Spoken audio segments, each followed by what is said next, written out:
first things first, who are you?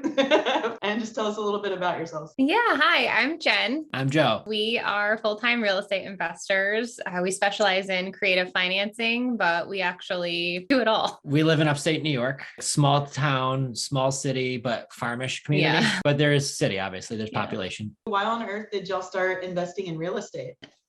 You started before I did. At a friend's house, and he had television infomercial that says how to buy and sell real estate without using credit or money. And I was like, this is perfect, because I was like 22 at the time and I didn't have either one of them. So I asked him if I could borrow it. He was hesitant at first because it was like $300, but he did. So I read the books, listened to all the audio. Within a month, I had a deal under contract, wholesaling it, just did what it told me. And I had to be creative, think outside the box to make the deal go down the finish line. But I was able to help a seller out, help a buyer out, and make an assignment fee of $15,000. After that, I was kind of hooked. So the first house I ever owned, I only owned it for about half an hour. My parents, they had some rentals growing up. My grandparents did too, both sides. Nothing that I inherited, but I saw that my family was in this realm. And then here I am, dabbled into it and did really well quickly. And so that kind of fell in love. Fast forward, I meet Jen in 2008. There was a lot of turmoil in the market and there was a lot of opportunities if you had access to money. We were able to start buying houses and accumulating at that point, got into being a landlord, and then realized that was a lot of a job. So we really started fine-tuning our processes in 2016. It was how we were able to buy houses creatively without using money, banks, and no credit. We just did a deal with $100. And this house is a stunning house in a beautiful neighborhood. And we'll pay closing costs, which is probably going to be about $5,000 range. And it's turnkey. Once we kind of find out how to do that, we just had the desire to scale. How much did you start with when y'all decided to go full-time? How did you get there to that place? Originally, what our plan was, I think around February, we were like kicking up some marketing ideas. We spent a lot of money on some mastermind group that we were part of, which then we realized that how we can get sellers because we need to figure out how to buy properties. And the goal was in the fall, the kids go to school. Jen was going to do this full time. Once we could build up enough revenue, then hypothetically, I was going to come home one day. Obstacle was that my job just kept on growing, my day job, and my